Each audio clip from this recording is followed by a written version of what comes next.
नमस्कार। आज हम सिविल इंजीनियरिंग की दुनिया में थोड़ी गहराई से उतरने वाले हैं। हमारे पास कुछ ऐसी जानकारी है जो उन सभी के लिए काफ़ी काम की हो सकती है, जो सोच रहे हैं कि इस फील्ड में अपना रास्ता कैसे बनाएं।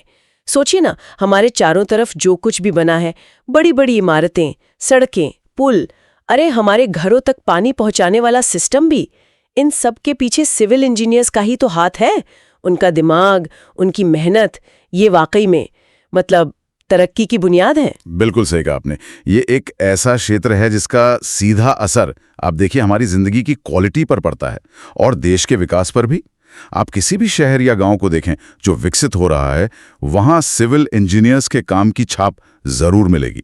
ये सिर्फ ढांचा नहीं बनाते, ये समाज को चलने लायक बनाते हैं। हाँ, सही कहा। तो आज हम इसी पर थोड़ी विस्तार से बात करेंगे, खासकर उन स्टूडेंट्स के लिए जो 10वीं या 12वीं के बाद इस तरफ आने का सोच रहे हैं। बहुत सारे सवाल होते हैं मन में कि कौन सा कोर्स करें, क्या मौके मिलेंगे आगे, है ना? तो चलिए इस जानकारी को परत दर परत खोलते हैं और देखते हैं कि भाई सिविल इंजीनियरिंग की राह पर कैसे आगे बढ़ा जाए। अच्छा, तो सबसे पहले ये साफ कर लेते हैं कि सिविल इंजीनियरिंग असल में है क्या।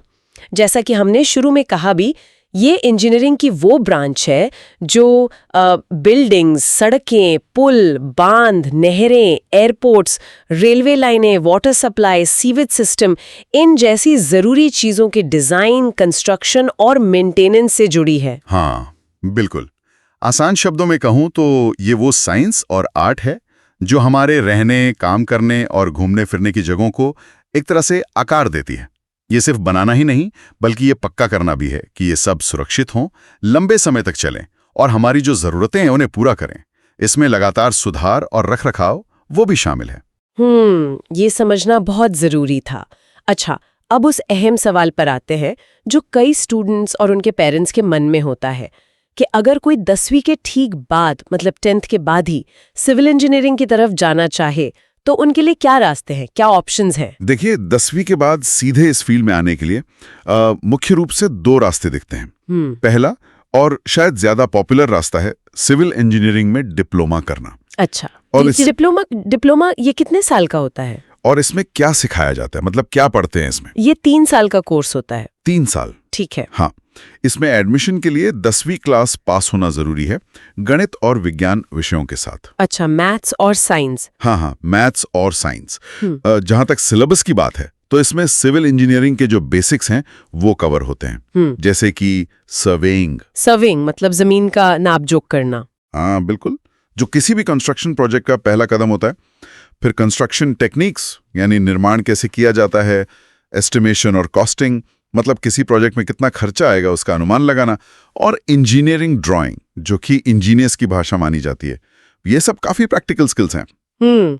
और इस डिप्लोमा के बाद करियर के लिहाज से क्या संभावनाएं बनती हैं, क्या मौके होते हैं? डिप्लोमा होल्डर्स के लिए अच्छी संभावनाएं होती है, खासकर फील्ड वर्क में।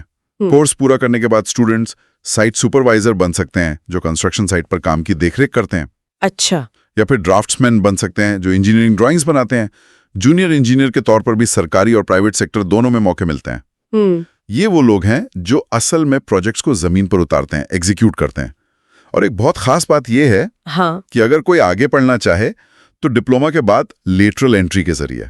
Lateral entry? हाँ, सीधे बीटेक यानी बैचलर ऑफ टेक्नोलॉजी के दूसरे साल में एडमिशन ले सकता है। अरे वाह! इससे उनका 1 साल बच जाता है और वो डिग्री भी हासिल कर सकते हैं। ये समय और पैसे दोनों बचाने का एक स्मार्ट तरीका है। ये लैटरल एंट्री वाला पॉइंट तो वाकई बहुत फायदेमंद लगता है, खासकर उनके लिए जो शायद जल्दी कमाना शुरू करना चाहते हैं लेकिन भविष्य में डिग्री का ऑप्शन भी खुला रखना चाहते हैं। अच्छा, आपने कहा था 10वीं के बाद 2 रास्ते हैं। डिप्लोमा के अलावा दूसरा कौन सा है? हाँ, दूसरा रास्ता है ITI, यानी इंडस्ट्रियल ट्रेनिंग इंस्टीट्यूट। ITI से सिविल क्षेत्र से जुड़ा कोई कोर्स करना, जैसे कि ड्राफ्ट्समैन सिविल होता है, सर्वेयर है, या मेसन बिल्डिंग कंस्ट्रक्शन जैसे ट्रेड्स होते हैं। ITI कोर्स ये डिप्लोमा से कैसे अलग है? क्या ये भी उतने ही कारगर है? देखिए, ITI कोर्स आमतौर पर 1 से 2 साल के होते हैं। अच्छा, कम समय के। हाँ, और ये बहुत ज्यादा स्किल फोकस्ड होते हैं। इनका मकसद होता है किसी खास तकनीकी हुनर में महारत हासिल करवाना, जैसे नक्शे बनाना सीख लिया, या जमीन का सर्वे करना, या चिनाई का काम सीखना। ये कोर्स सीधे तौर पर साइट लेवल की नौकरियों के लिए तैयार करते हैं, जहां प्रैक्टिकल स्किल की ज्यादा जरूरत होती है। डिप्लोमा में थोड़ी थ्योरी और इंजीनियरिंग प्रिंसिपल्स भी होते हैं, जबकि ITI वो पूरी तरह से हैंड्स ऑन ट्रेनिंग पर जोर देता है। तो हाँ, ये उन लोगों के लिए बहुत कारगर हैं जो जल्दी किसी विशेष ट्रेड में कुशल बनना चाहते हैं। समझ गए। तो मतलब 10वीं के बाद अगर किसी को तुरंत कोई खास हुनर सीखकर काम शुरू करना है तो ITI एक बढ़िया विकल्प है, और अगर इंजीनियरिंग की थोड़ी गहरी समझ चाहिए और आगे डिग्री करने की गुंजाइश रखनी है तो डिप्लोमा बेहतर हो सकता है। दोनों अपनी अपनी जगह महत्वपूर्ण है, ऐसा कह सकते हैं? बिल्कुल, ये पूरी तरह स्टूडेंट की रुचि पर निर्भर करता है, उसके सीखने के तरीके पर, और वो भविष्य में खुद को कहाँ देखता है इस पर। कोई एक रास्ता सबके लिए बेस्ट नहीं होता, ये बात सही है। बिल्कुल। तो ये तो हुई 10वीं के बाद की बात। अब उन स्टूडेंट्स पर आते हैं जिन्होंने 12वीं साइंस स्ट्रीम से की है, मतलब फिजिक्स, केमिस्ट्री और मैथ्स PCM के साथ। उनके लिए सिविल इंजीनियरिंग के क्षेत्र में क्या प्रोफेशनल रास्ते खुलते हैं? यहाँ से चीजें शायद और ज्यादा स्पेशलाइज्ड हो जाती होंगी, है ना? हाँ बिल्कुल, 12वीं PCM के बाद सिविल इंजीनियरिंग में करियर बनाने के लिए ज्यादा विस्तृत और प्रोफेशनल डिग्री कोर्सेज के दरवाजे खुल जाते हैं। सबसे मुख्य और जाना माना विकल्प तो है BTech, बैचलर ऑफ टेक्नोलॉजी, या BE, बैचलर ऑफ इंजीनियरिंग की डिग्री हासिल करना। वैसे व्यावहारिक तौर पर देखें तो BTech और BE में आजकल कोई खास अंतर नहीं माना जाता, दोनों ही प्रोफेशनल इंजीनियरिंग डिग्रियां हैं। BTech या BE, ये तो इंजीनियरिंग की पहचान है एक तरह से। अच्छा, इनमें एडमिशन कैसे होता है और इसमें क्या पढ़ाया जाता है जो डिप्लोमा से अलग हो? मतलब गहराई कितनी होती है? ये 4 साल का अंडर ग्रेजुएट डिग्री प्रोग्राम है। 4 साल, ठीक है। हाँ, इसमें एडमिशन के लिए आमतौर पर नेशनल लेवल पर होने वाला जॉइंट एंट्रेंस एग्जामिनेशन यानी JEE देना होता है, या फिर अलग अलग राज्यों के अपने कॉमन एंट्रेंस टेस्ट CET होते हैं, या कुछ प्राइवेट यूनिवर्सिटीज के अपने एंट्रेंस एग्जाम भी होते हैं। अच्छा, JEE मेन और एडवांस्ड। हाँ, JEE मेन तो देना ही होता है ज्यादातर इंजीनियरिंग कॉलेजों के लिए। ये मुख्य रूप से फिजिक्स, केमिस्ट्री और मैथ्स में आपकी प्रॉब्लम सॉल्विंग एबिलिटी और कॉन्सेप्ट्स को परखता है। कंपटीशन काफी तगड़ा होता है, इसमें कोई शक नहीं। तो अच्छी तैयारी बहुत जरूरी है।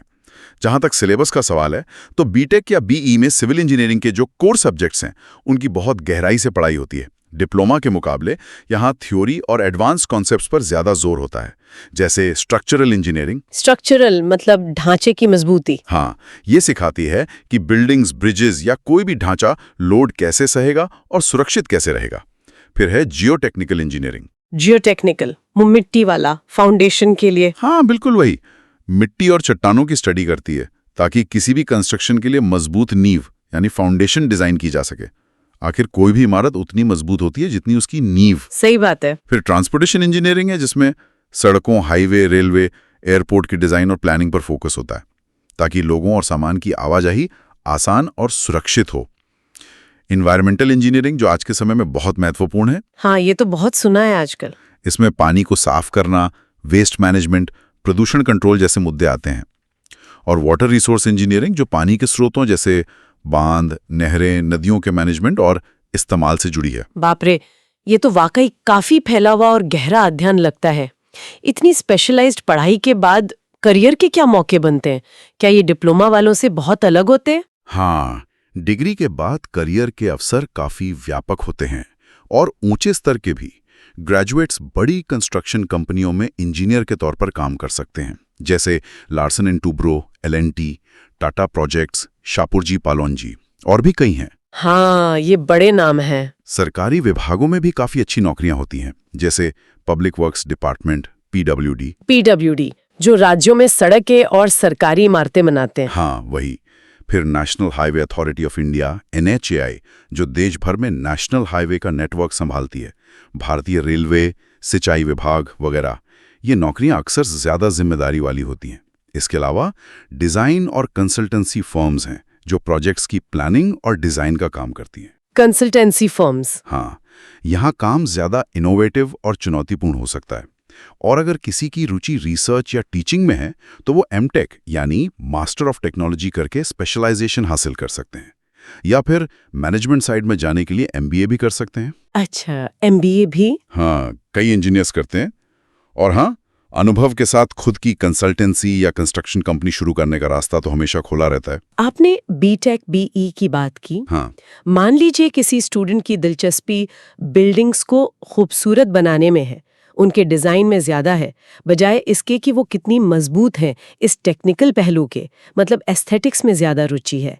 क्या उनके लिए भी कोई रास्ता है? मुझे लगता है ये कंफ्यूजन कई लोगों को होता है आर्किटेक्चर और सिविल इंजीनियरिंग में। हाँ, ये एक आम सवाल है और इसका जवाब है बैचलर ऑफ आर्किटेक्चर यानी बीआर्क। अगर किसी की रुचि बिल्डिंग के डिजाइन, उसके एस्थेटिक्स, मतलब वो दिखने में कैसी है, स्पेस प्लानिंग, फंक्शनैलिटी, इन सब में ज्यादा है, तो बीआर्क एक बेहतरीन विकल्प है। ये 5 साल का डिग्री कोर्स है। आर्किटेक्चर इंजीनियरिंग से अलग कैसे है? दोनों ही तो बिल्डिंग से जुड़े हैं देखा जाए तो। ये एक महत्वपूर्ण अंतर है, समझना जरूरी है। बीआर्क कोर्स इमारतों के कलात्मक और उपयोगिता वाले पहलुओं पर फोकस करता है, जैसे बिल्डिंग का लेआउट कैसा होगा, अंदर और बाहर से वो कैसी दिखेगी, उसमें रहने या काम करने वाले लोगों को कैसा अनुभव मिलेगा, रोशनी और हवा का इंतजाम कैसा होगा। इसके लिए एंट्रेंस एग्जाम भी अलग होता है, नाटा या जेई का पेपर 2। अच्छा, नाटा। हाँ, National Aptitude Test in architecture.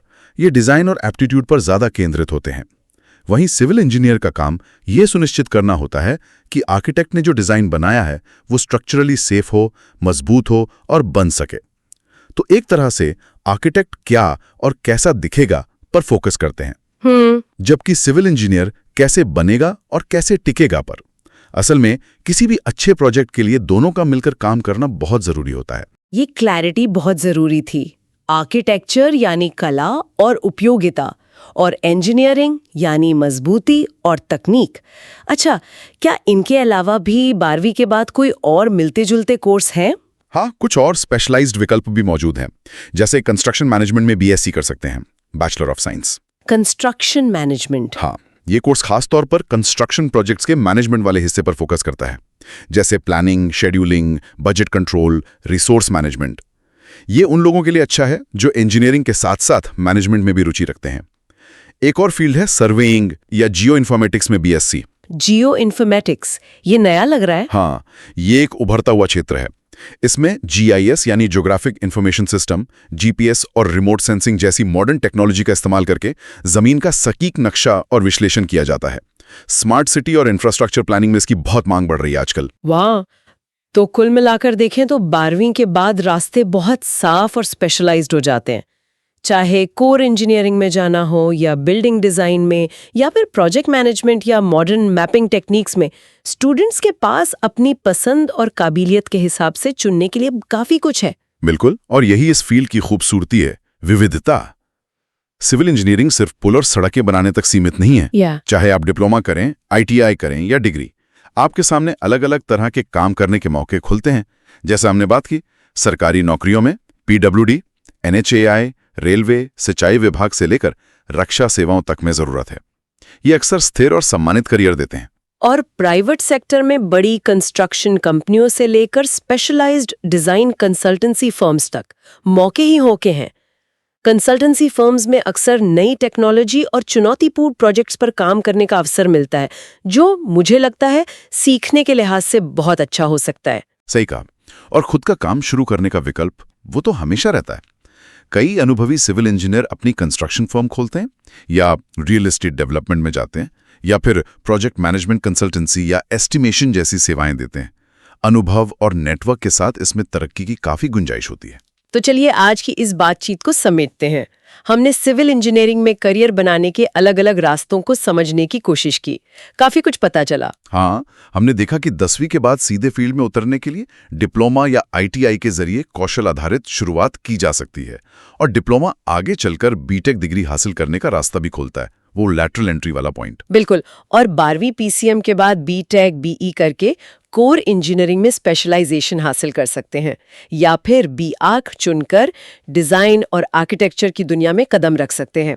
साथ ही कंस्ट्रक्शन मैनेजमेंट या जियो इन्फॉर्मेटिक्स जैसे नए और उभरते हुए क्षेत्रों में भी बीएससी डिग्री के विकल्प मौजूद हैं। वे सब रास्ते तो हैं, लेकिन यहाँ एक सोचने वाली बात यह भी है कि भविष्य कैसा होगा। हम आज स्मार्ट सिटीज की बात कर रहे हैं, सस्टेनेबल यानी पर्यावरण के अनुकूल इंफ्रास्ट्रक्चर की बात कर रहे हैं। हाँ, ये बहुत जरूरी मुद्दे हैं। तो ऐसे में एक सिविल इंजीनियर की भूमिका कैसे बदलेगी? क्या सिर्फ तकनीकी ज्ञान काफी होगा, या फिर क्रिएटिविटी, प्रॉब्लम सॉल्विंग स्किल और पर्यावरण के प्रति जिम्मेदारी की भावना, ये सब और भी जरूरी हो जाएंगी? तकनीक और डिजाइन के बीच, मजबूती और खूबसूरती के बीच, विकास और पर्यावरण के बीच सही संतुलन कैसे साधा जाएगा? ये सवाल, ये भविष्य के सिविल इंजीनियर्स के लिए एक चुनौती भी है और एक अवसर भी। इस पर विचार करना वाकई दिलचस्प होगा।